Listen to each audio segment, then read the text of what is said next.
پھر اس کے بعد جو سلام امام غزالی رحمۃ اللہ علیہ نے اپنی کتاب میں لکھا ہے کہ کن الفاظ میں سلام کیا جائے، اس میں ہے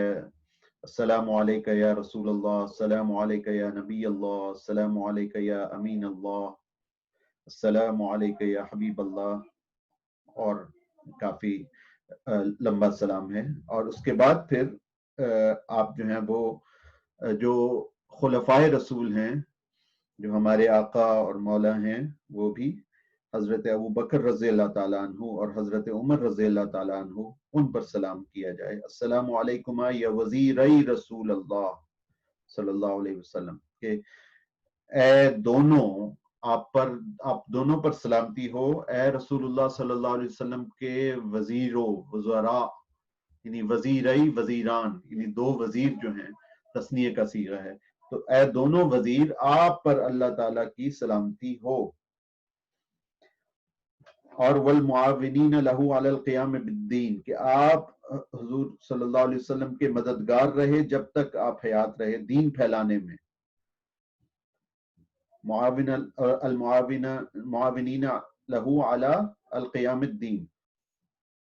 ما دام حیا والقائمین فی امتہ بعدہ بامور الدین تتبعان فی ذلک آثارہ وتعملان بسنتہ۔ تو آپ کے بعد آپ دونوں نے دین کے امور انجام دیے اور آپ کے آثار کا صلی اللہ علیہ وسلم اتباع کیا اور آپ کی سنت پر عمل کیا، اور اللہ تعالی آپ دونوں کو اس سے بہتر جزا دے۔ فجزاکم اللہ، آپ دونوں کو اللہ تعالیٰ اس سے بہتر جزا دے۔ ما جزا وزیرئی نبی عن دینے، کہ جو اس نے کسی بھی نبی کے وزیروں کو، خلفاء کو اس کے دین کی طرف سے دی ہو۔ تو یہ بھی ایک طریقہ ہے کہ دونوں پر اکٹھے سلامتی بھیج دی جائے، اور دوسرا یہ ہے کہ جو بہت ساری کتب میں لکھا ہوا ہے کہ السلام علیکہ یا سیدی یا ابا بکر صدیق، السلام علیکہ یا سیدی یا عمر بن الخطاب، تو نام لے کر بھی آپ کہہ سکتے ہیں۔ لیکن آپ یہ دیکھیے کہ نام، یہ بھی ایک ادب کا تقاضا ہے، یہ بھی بات کر لیتے ہیں کہ یہ جو پورا سلام لکھا ہے، اور میں کوشش کروں گا کہ یہ سلام کسی علیحدہ ریکارڈنگ میں یہ پورا سلام ریکارڈ کروا دوں اور ترجمے کے ساتھ۔ تو اس پورے سلام میں کہیں مجھے نام نظر نہیں آیا حضور صلی اللہ علیہ وآلہ وسلم کا، اور حضرت ابو بکر صدیق رضی اللہ تعالیٰ عنہ کا، اور حضرت عمر فاروق رضی اللہ تعالیٰ عنہ کا۔ یعنی جب ان کو مخاطب کیا امام غزالی نے تو نام لے کر مخاطب نہیں کیا۔ تو کوئی بھی بزرگ ہو، استاد ہو، ماں باپ ہو، کوئی بھی بڑا ہو آپ سے، کوئی بڑا رشتہ دار ہو، بڑا بھائی ہو، ادب یہی ہے کہ نام لے کر مخاطب نہ کیا جائے، بلکہ کہا جائے سر، استاد گرامی۔ تو جو پہلے سلام تھا اس میں ادب یہ تھا کہ السلام علیکہ یا رسول اللہ، السلام علیکہ یا نبی اللہ، یہاں پہ حضور صلی اللہ علیہ وسلم کا نام نہیں آیا۔ ابو القاسم ضرور آیا، السلام علیکم یا ابو القاسم، جو کہ کنیت ہے، اور صفاتی نام بہت سارے آئے آگے، السلام علیکہ یا عاقب، السلام علیکہ یا حاشر، السلام علیکہ یا بشیر، السلام علیکہ یا نذیر۔ تو اس کے بعد جب صحابہ کی باری آئی، خلفائے راشدین کی باری آئی، تو وہاں بھی السلام علیکما یا وزیرئی رسول اللہ صلی اللہ علیہ وسلم، کہ سلام آپ پر اے رسول پاک صلی اللہ علیہ وسلم کے دو وزیروں، دو وزیران گرامی۔ کہ ادب کا تقاضا یہ ہے کہ ہم جب ترجمہ کریں تو اس میں بھی ادب ہو کہ السلام علیکم اے رسول اللہ صلی اللہ علیہ وسلم کے دو وزیران گرامی۔ پھر اس کے بعد جو ہے آپ لکھتے ہیں امام صاحب کے قبر مبارک سے ذرا سا ہٹ کر ستون کے پاس کھڑا ہو اور قبلہ رو ہو کر خدائے عز و جل کی حمد و ثنا کرے۔ اب اس میں یہ بھی ہے کہ ادب کا تقاضا یہ ہے کہ کسی بھی بزرگ کی، اور بزرگ کا یہاں پہ تو نبیوں کے نبی اور پھر اس کے بعد صحابیوں کے بھی سردار جو دو ہیں ان کی قبور ہیں، تو ان کی طرف پیٹھ نہ کی جائے، یہ بھی ادب کا ایک تقاضا ہے۔ تو اس وقت جب آپ جا رہے ہیں تو سلام کریں، اس کے بعد امام صاحب فرماتے تھوڑا سا ہٹ کر آپ نوافل ادا کریں یا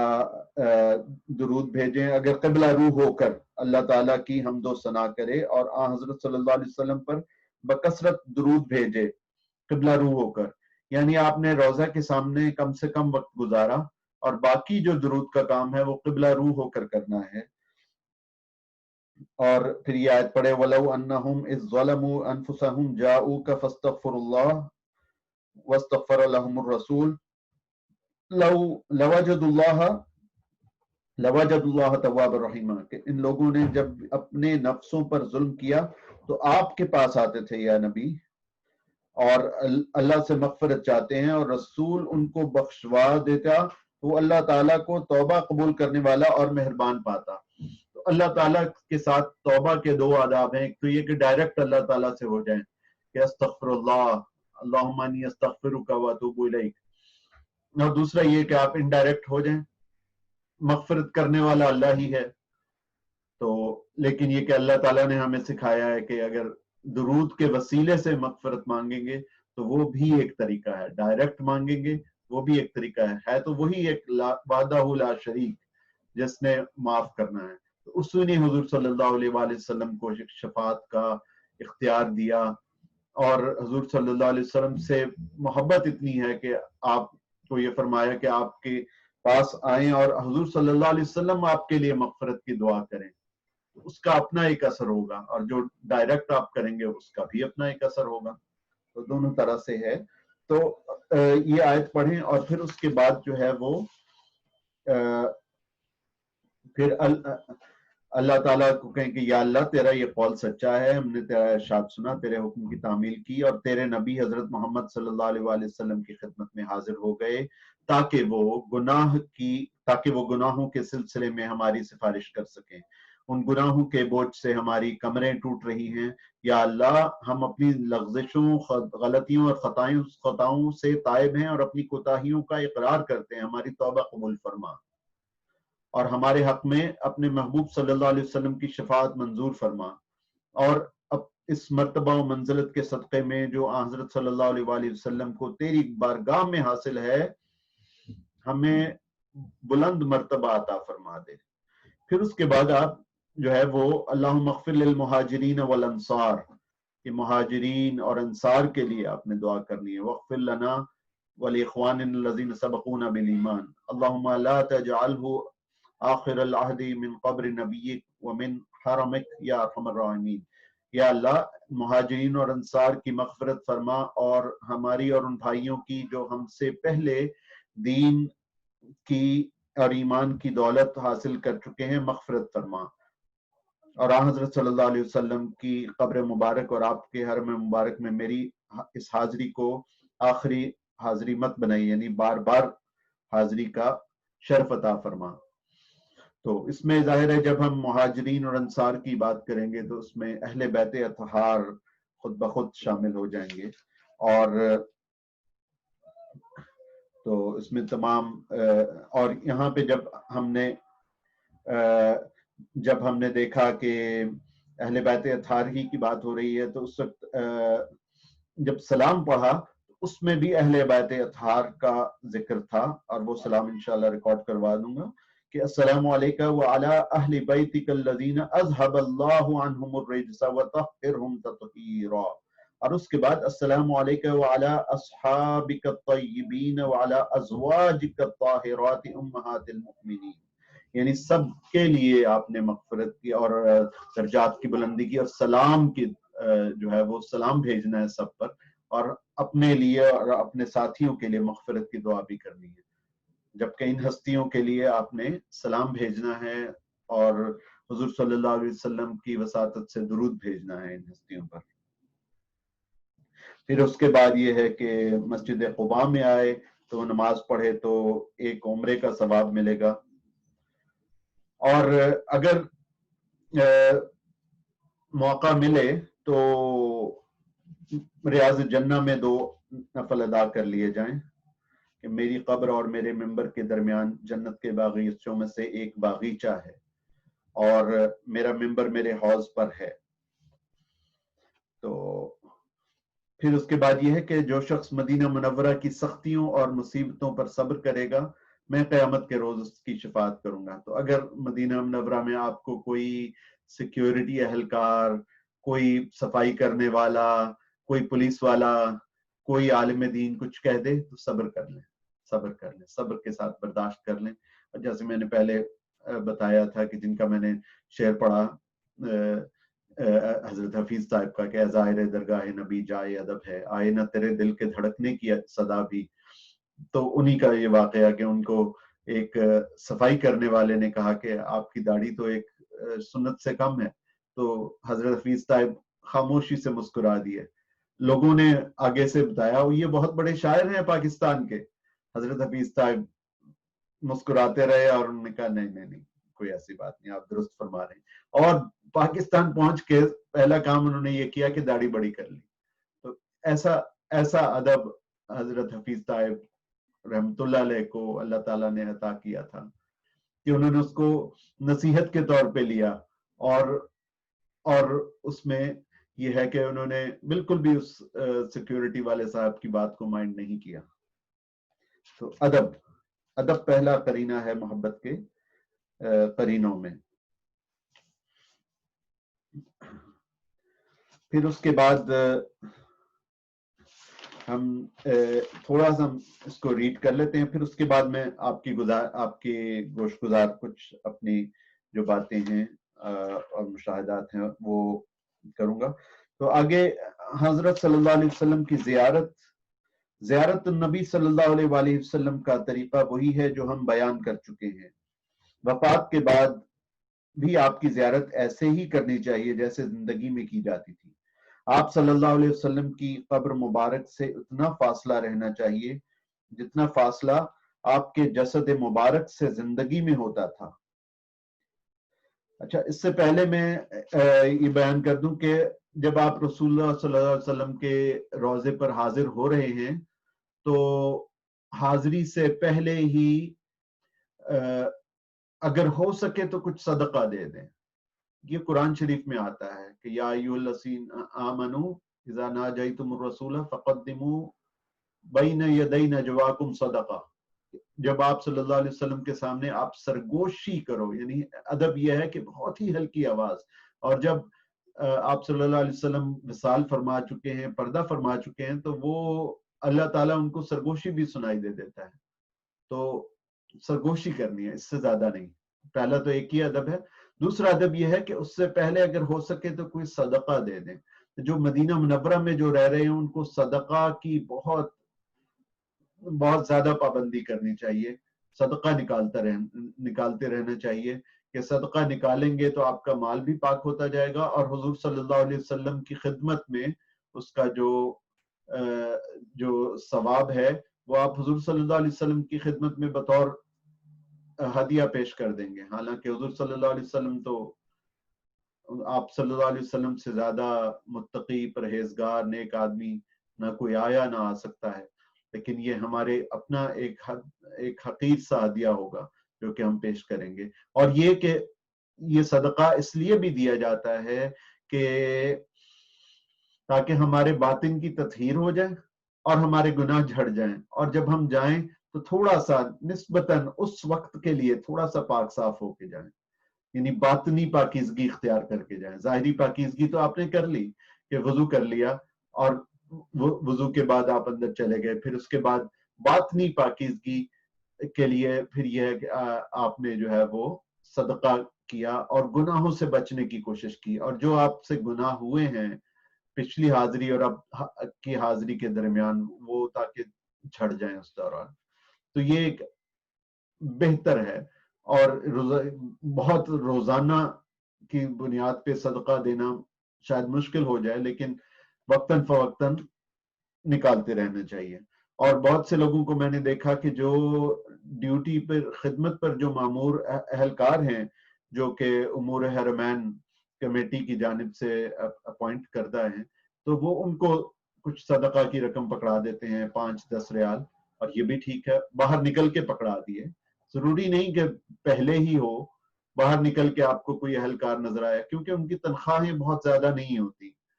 تو اگر آپ ان کی خدمت کر دیں گے تو وہ اللہ بھی خوش ہوگا، اور اس کے رسول صلی اللہ علیہ وآلہ وسلم وہ بھی خوش ہوں گے کہ آپ نے ان کی جو خدمت گار ہیں مسجد نبوی کے، ان کی آپ نے مدد کی ہے، پھر آپ نے خوشبو لگائی ہو، اچھے پاک صاف ستھرے ہو کے، کہ حضور صلی اللہ علیہ وسلم کو آپ کی آمد سے کوئی تکلیف نہ ہو، اور کوشش کریں سر ڈھانپ کے جائیں، اور ادب کا تقاضا یہی ہے، لیکن بہرحال اگر نہ بھی ہو تو بھی لوگ جاتے ہیں اور حاضری دینے میں حرج نہیں ہے، لیکن ادب یہ ہے کہ اگر سر ڈھانکا ہو تو بہت بہتر ہے۔ تو پھر یہ ہے کہ جیسے یہ کہہ رہے تھے کہ حضور صلی اللہ علیہ وسلم کے جسم مبارک کو چھونا، بوسہ دینا وغیرہ خلاف ادب سمجھتے ہو، اسی طرح وفات کے بعد بھی ان چیزوں کو خلاف ادب سمجھو۔ تو یہ جو حکومت سعودی عرب نے یہ جو ایک پابندی لگائی ہوئی ہے کہ ایک فاصلہ کر دیا ہے قبر مبارک اور خصوصاً اور اس کے بعد جالیوں سے بھی، یہ ہماری ہی بہتری کے لیے کیا ہے، یہ ادب کا تقاضا ہے۔ اور جو ہمارے معروف عالم دین ہے پروفیسر ڈاکٹر محمد طاہر القادری، وہ بھی اس بات کی حمایت کرتے ہیں کہ یہ ادب کا تقاضا ہے کہ آپ فاصلے سے فاصلہ اختیار کریں، کیونکہ اگر ہم بہت زیادہ جالیوں کو اگر ہم اشعار کی صورت میں تو ہم چوم لیتے ہیں، لیکن حقیقت میں اگر ہم چومنا شروع کر دیں تو وہ پھر بے ادبی ہو جائے گی۔ تو ہم نے بہت ادب کے ساتھ، اور اب تو اتنا رش ہوتا ہے کہ آپ باب البقیع سے داخل ہوئے اور بالکل ایک ون وے ٹریفک ہے، اور آپ نے چلتے جانا ہے، چلتے جانا ہے، چلتے جانا ہے۔ اب وہ زمانہ نہیں ہے کہ آپ کہیں ہٹ کے آپ دو نفل پڑھ سکیں گے، اب آپ سیدھے چلتے جائیں گے، اور اس کے بعد راستے میں رکنا نہیں ہے، اگر راستے میں کہیں کوئی تھوڑی سی جگہ ہے جہاں پہ آپ رک سکتے ہیں، کسی کو تکلیف نہیں ہو رہی تو، کسی کو دھکے نہیں لگ رہے تو 1 سے 2 منٹ کے لیے رک جائیں، اس سے زیادہ نہ رکیں۔ فوٹو نہیں لینی، فوٹو سے آقا صلی اللہ علیہ وسلم کو تکلیف ہوگی۔ ہم وہاں پہ سلام پیش کرنے کے لیے آئے ہیں، یا ریاکاری کے لیے آئے ہیں، یا تکلیف دینے کے لیے آئے ہیں؟ فوٹو نہیں بنانی۔ فوٹو آپ سعودیہ کے جو سنن نبویہ چینل ہے اس کا اسکرین شاٹ لے لیں بعد میں، جو آٹومیٹک کیمروں سے وہ دن میں کئی دفعہ وہاں پہ جو ہے وہ روضہ رسول صلی اللہ علیہ وسلم کو وہ فوکس کرتے ہیں، اور ان کے جو ٹی وی کے کمنٹیٹر ہیں وہ پھر باقاعدہ ان الفاظ کے ساتھ سلام پیش کرتے ہیں کہ الصلاۃ والسلام علیکہ یا رسول اللہ، الصلاۃ والسلام علیکہ یا حبیب اللہ، الصلاۃ والسلام علیکہ یا خلیفۃ رسول اللہ یا ابا بکر صدیق، الصلاۃ والسلام علیکہ یا سیدی یا عمر بن الخطاب۔ تو یہ ساری چیزیں، اور اس میں فوکس کیا جاتا ہے ان ویڈیوز میں، آپ وہاں سے اسکرین شاٹ لے لیں، لیکن اپنے کیمرے سے خدا را تصویر نہ لیں، اس سے لوگوں کو بھی تکلیف ہوتی ہے، خصوصاً فلیش کے ساتھ بالکل بھی نہیں، اور فلیش کے بغیر بھی نہیں۔ یہ ادب کا تقاضا یہی ہے۔ تو یہی امام صاحب اس زمانے میں فرما رہے ہیں کہ جب کیمرے نہیں ہوتے تھے کہ قبر مبارک کو ہاتھ مت لگاؤ، نہ بوسہ دو، دور کھڑے ہو کر متوجہ رہو۔ تو مزارات وغیرہ کو بوسہ دینا یہود و نصارہ کی عادت ہے، تو آگے یہ بھی ایک ادب سکھا رہے ہیں کہ کوئی بھی مزار ہو تو اس کو بوسہ نہ دیا جائے، مزار کی قدم بوسی، اس کو بہت سارے علماء نے اور جو ہے وہ اس کی حوصلہ شکنی کی ہے، یا اس کو بہت پسند نہیں کیا۔ تو اس میں علماء دیوبند اور علماء بریلی بھی شامل ہیں کہ اگرچہ کچھ نے اجازت دی ہے، لیکن اکثر یہ کہتے ہیں کہ مزار پہ قدم بوسی سے پرہیز کیا جائے وہی بہتر ہے. اور اگر سجدہ ہو گیا تو وہ تو پھر کسی بھی مزار پہ جا کے اگر آپ نے سجدہ کر دیا، پیشانی ٹیک دی، سجدہ تعظیمی کیا تو قطعاً حرام ہے. اور اگر عبادت کی نیت سے کیا تو کھلا شرک ہے. اور سجدہ تعظیمی کیا تو اس میں بھی ایک خفیہ ایک شرک کا پہلو ہوتا ہے. تو ایسی باتیں نہیں کرنی کہیں بھی، کسی قبر پہ بھی جائے. تو کہتے ہیں کہ مزارات وغیرہ کو بوسہ دینا یہود و نصارہ کی عادت ہے، اس سے گریز کرو. یہ بات ذہن میں رکھنی چاہیے کہ حضرت صلی اللہ علیہ وسلم کو تمہاری حاضری، تمہارے قیام اور تمہاری زیارت کا علم ہوتا ہے. امام غزالی فرما رہے ہیں تمہارا درود السلام بھی آپ کی خدمت میں پہنچایا جاتا ہے. اس لیے جب روضہ اطہر پر حاضری دو تو تصور کر لیا کرو کہ حضرت صلی اللہ علیہ وسلم اپنی لحد میں ہمارے سامنے تشریف فرمایا. اپنی لحد مبارک میں سرکار دو عالم صلی اللہ علیہ وسلم ارشاد فرماتے ہیں کہ اللہ تعالیٰ نے میری قبر میں ایک فرشتہ مقرر کر دیا ہے جو مجھ تک میری امت کے لوگوں کا سلام پہنچاتا ہے. اور یہ نسائی کی اور ابن حبان اور حاکم کی روایت ہے. اور عبداللہ ابن مسعود رضی اللہ تعالیٰ عنہ اس کے راوی ہیں. پھر اس کے بعد سرکار صلی اللہ علیہ وسلم کا یہ فرمان، اور پھر اس کے بعد یہ حدیث اس شخص سے متعلق ہے جو آپ کی قبر پر حاضر نہ ہوا ہو. امام صاحب فرماتے ہیں نہیں، جو حاضر ہو گیا تو وہ اس کے سامنے تو حضور صلی اللہ علیہ وسلم بھی ایک طرح سے حاضر ہی ہوں گے وہاں پہ، لیکن جو دور ہے اس پر سلام پہنچایا جائے گا. تو اب یہ ہے کہ یعنی جب ہم قبر پہ سامنے ہیں تو پھر تو بہت یہ یعنی ایک نص قطعی ہے کہ حضور صلی اللہ علیہ وسلم سن رہے ہیں ہماری آواز اس وقت. بہت ادب اور کم سے کم ٹائم سپینڈ کریں. اب زیادہ ٹائم کہاں سپینڈ کرنا ہے وہ میں آپ کو بتا دیتا ہوں، لیکن جب آپ گزر رہے ہیں خصوصاً آج کے حالات میں تو بس گزرتے جائیں، چھوٹا سا 2-3 سطر کا سلام. اور سلام جو میں نے لاسٹ ٹائم 2018 میں اپنے اس وقت کے مرشد جناب نسیم صدیقی صاحب کے ساتھ گیا تو میں تو جیسے باب السلام سے انٹر ہوئے ساتھ ہی سلام پیش کرنا شروع کر دیا تاکہ وہ جتنا عرصہ ہم گزر رہے ہیں وہ سارا سلام میں گزرے. اور حضور صلی اللہ علیہ وسلم کی قبر مبارک کے سامنے بس گزرے اور سلام کے 1-2 الفاظ کہے، 1-2 جملے کہے، اور پھر اس کے بعد جو ہے وہ اسی طرح 1-2 فقروں میں صحابہ کرام خلفائے راشدین پر سلام بھیجا اور آگے گزر گئے. اپنی ہستی کو مٹا کے جائیں، ہم کچھ نہیں ہیں، ہماری حیثیت کچھ نہیں ہے. تو پھر یہ حدیث ہے کہ جو شخص مجھ پر ایک دفعہ درود بھیجتا ہے اللہ تعالیٰ اس پر 10 مرتبہ رحمتیں نازل فرماتے ہیں. من صلی علیہ واحد صلی اللہ علیہ عشرن. مسلم میں آئی ہے یہ حدیث، اور ابو ہریرہ رضی اللہ تعالیٰ عنہ اور ابن عمر رضی اللہ تعالیٰ عنہ اس کے راوی ہیں. تو امام صاحب فرماتے ہیں کہ یہ تو اس شخص کا ثواب ہے 10 رحمتیں کہ جو دور سے سلام بھیج رہا ہے، اور جو بنفس نفیس مشقتیں برداشت کرتا ہوا مدینہ منورہ پہنچ گیا ہے اور روضہ رسول صلی اللہ علیہ وسلم کے سامنے حاضر ہوا ہے، اس کے متعلق جو اجر و ثواب ہوگا اس کا متعلق کچھ نہیں کہا جا سکتا، وہ کہیں زیادہ ہوگا، کیونکہ آپ کو جو قربت اور جو صحبت اب نصیب ہے وہ پہلے نہیں تھی جب آپ اپنے وطن میں تھے. تو اس لیے دل میں انتہائی ادب ہو. اور اس کے بعد جو ہم حج کے سلسلے میں پہلے چونکہ حج کے سلسلے میں بات ہو رہی تھی، اس کے بعد جب آپ کا حج ختم ہو جائے تو حج سے فراغت ہو جائے تو اپنے دل پر رنج اور غم اور خوف طاری کرے اور یہ سوچتا رہے کہ معلوم نہیں میرا حج قبول ہوا ہے یا نہیں، مجھے مقبولین کے زمرے میں شامل کیا گیا ہے کہ نہیں. اللہ تعالیٰ سے خوف اور رجا دونوں چیزوں کا جو ہے وہ اندازہ کرے اور ان کا ادراک کرے کہ کہیں ہمارا کیا ہوا حج ضائع نہ ہو جائے۔ اب میں آگے آپ کو بتاتا ہوں کہ اب جب آپ روضہ رسول صلی اللہ علیہ وسلم سے باہر نکل آئے ہیں تو پھر